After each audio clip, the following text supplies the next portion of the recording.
Coffee can investing Saurabh Mukherjee की एक investment approach है जिस पर उन्होंने एक बुक भी लिखी है। यह एक ऐसी इन्वेस्टमेंट अप्रोच है जो फोकस करती है लॉन्ग टर्म वेल्थ क्रिएशन में, एक डिसिप्लिन वे में और अच्छे हाई क्वालिटी के स्टॉक चूज करके। यह स्ट्रेटेजी वर्क करती है जैसे कि हम किसी स्टॉक को खरीदते हैं और होल्ड करते हैं।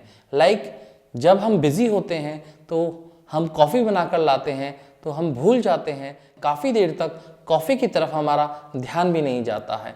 इसीलिए सौरभ मुखर्जी ने, जो कि एक बहुत बड़े फंड मैनेजर हैं, उन्होंने इस स्ट्रेटेजी का नाम कॉफ़ी कैन इन्वेस्टिंग रखा है। यह स्ट्रेटेजी कैसे वर्क करती है और रियल टाइम में हम इसे स्टॉक मार्केट में कैसे अप्लाई करते हैं, आइए जानते हैं। जानेंगे सब कुछ और भी बहुत कुछ मेक इन्वेस्टमेंट इजी के मेरे YouTube चैनल पर, जहां पर आपकी इन्वेस्टमेंट की जर्नी को इजी किया जाता है। नमस्कार दोस्तों, मैं पुष्पेंद्र आपका बहुत बहुत स्वागत करता हूं।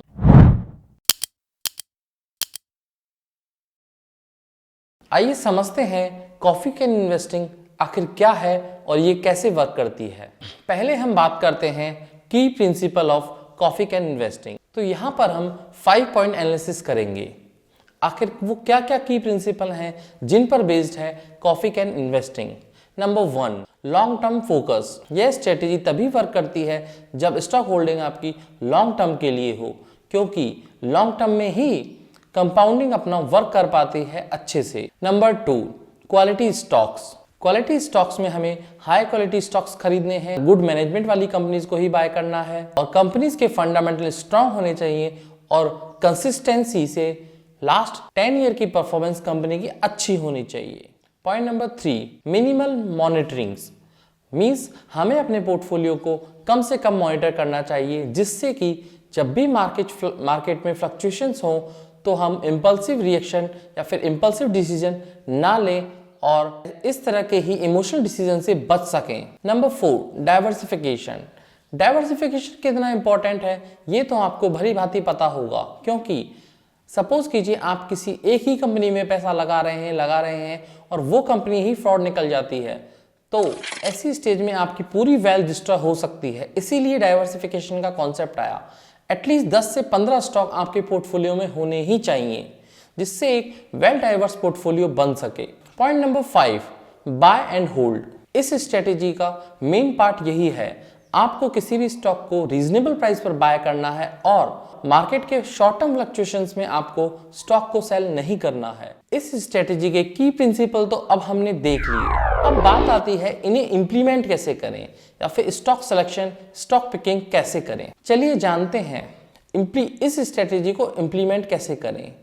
Point number 1, stock selection. यह स्ट्रेटेजी आपको यह बताती है कि अच्छी कंपनीज क्या होती है। आपको उन्हीं कंपनीज में इन्वेस्ट करना है जो कम से कम उनका मार्केट कैप 100 करोड़ से ऊपर हो, ROCE उनका 15% से अबव हो और लास्ट 10 ईयर से कंसिस्टेंटली 15% से ऊपर होना चाहिए। उन कंपनीज की रेवेन्यू या फिर sales growth 10% year on year होनी ही चाहिए। कंपनी की एक ब्रांड वैल्यू होनी चाहिए कि कंपनी को लोग कंपनी के नाम से नहीं, कंपनी के ब्रांड से ज्यादा जाने। कंपनी में पोटेंशियल होना चाहिए कि फ्यूचर में वो मार्केट लीडर बन सकती है। कंपनी में एक कॉम्पिटिटिव एज या फिर मोट होना चाहिए अपनी ही इंडस्ट्रीज की पीयर्स कंपनीज के साथ। Point number 2, investment horizon. तो आखिर इस स्ट्रेटेजी में इन्वेस्टमेंट हॉराइजन कितने साल का होना चाहिए। सौरभ मुखर्जी कहते हैं कि कम से कम 10 साल या फिर डिकेड्स तक आप इन्वेस्टमेंट हॉराइजन को मान सकते हैं, क्योंकि हमारे इन्वेस्टमेंट को ग्रो होने के लिए यहाँ पर फुल पोटेंशियल मिल जाता है। अगर आपका टाइम हॉराइजन या फिर इन्वेस्टमेंट हॉराइजन ज़्यादा होता है तो इन्वेस्टमेंट हॉराइजन से रिलेटेड मैं एक बात करना चाहूँगा। अगर आप सेंसेक्स में 1 साल के लिए इन्वेस्टेड रहते हैं और आप सेंसेक्स में ही 10 साल के लिए इन्वेस्टेड रहते हैं तो आपका रिस्क लगभग 6 टाइम्स से नीचे चला जाता है। मीन्स 600% से भी कम हो जाता है। मीन्स लॉस के चांसेस बहुत कम हो जाते हैं। पॉइंट नंबर 3 यहाँ पर आता है रेगुलर रिव्यू। अब आप कहेंगे कि अभी थोड़ी देर पहले ही तो बताया है कि इस स्ट्रेटेजी में रिव्यू नहीं करना चाहिए, लेकिन अब आप कह रहे हैं कि रिव्यू करना चाहिए। ऐसा नहीं है, हमें हमारे पोर्टफोलियो का रिव्यू नहीं करना चाहिए, लेकिन हमें कंपनीज का रिव्यू जरूर करना चाहिए। कहीं उनका मैनेजमेंट चेंज तो नहीं हो गया है, या फिर उनके फंडामेंटल्स में कुछ चेंजेस नहीं आए हैं, या फिर क्वार्टरली रिजल्ट या ईयरली रिजल्ट में क्या डिफरेंसेस हैं, क्या कंपनी ग्रो कर भी रही है या हमने पास्ट परफॉर्मेंस को देखकर ले ली है। Number 4, stay discipline. मार्केट में जब डाउन ट्रेंड्स आते हैं या फिर फ्लक्चुएशंस आते हैं या फिर क्रैश आते हैं, ऐसे टाइम पे आपको कुछ भी नहीं करना है। मींस कुछ भी नहीं करना है। ना तो आपको अपने पोर्टफोलियो को देखना है और ना ही आपको आपके इन्वेस्टमेंट को देखना है, चाहे वो 100 लाख से 50 लाख पर ही क्यों ना आ जाए, क्योंकि इसी से आप इम्पल्सिव डिसीजन से बच पाएंगे। और यही होता है बिहेवियरल फाइनेंस। हमेशा अपने इन्वेस्टमेंट पर टिके रहें और कॉन्फिडेंट रहें। मार्केट को चेज करने की कतई जरूरत नहीं है, क्योंकि मार्केट किसी को अपने आप को चेज करने ही नहीं देता है। पॉइंट नंबर 5 यहाँ पर आता है एक्सपेंस रेशो या फिर एग्जिट लोड। हमें अपने खर्चों पर भी ध्यान देना चाहिए। छोटे छोटे खर्चे भी काफी बड़े हो जाते हैं।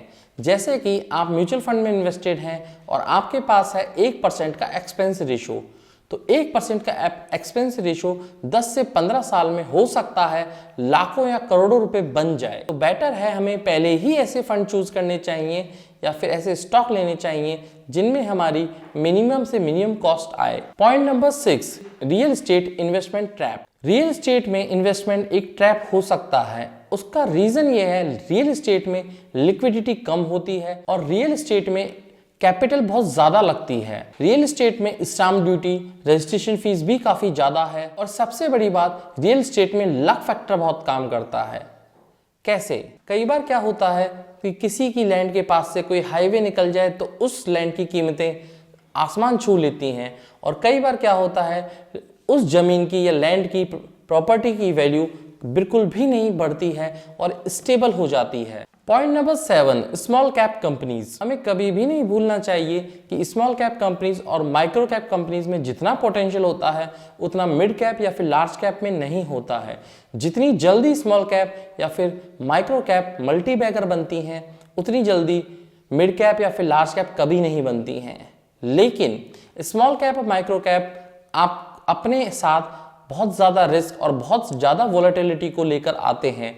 अगर आपकी रिस्क एपेटाइट है कि आप ले सकें तो बिल्कुल आपको लेना चाहिए, और अगर आप झेल सकते हैं ऐसी वोलेटिलिटी कि एक दिन में आपका पोर्टफोलियो 10 लाख से भी ज़्यादा डाउन हो जाए, तो आपको ऐसे स्टॉक में इन्वेस्टेड रहना चाहिए। आशा करता हूँ आपको ये स्ट्रेटेजी अच्छे से समझ में आ गई होगी।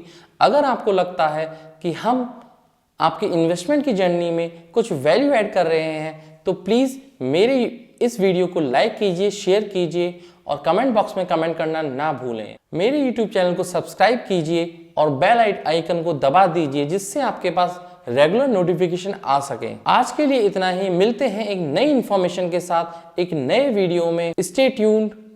This is Pushpendra signing off. जय हिंद।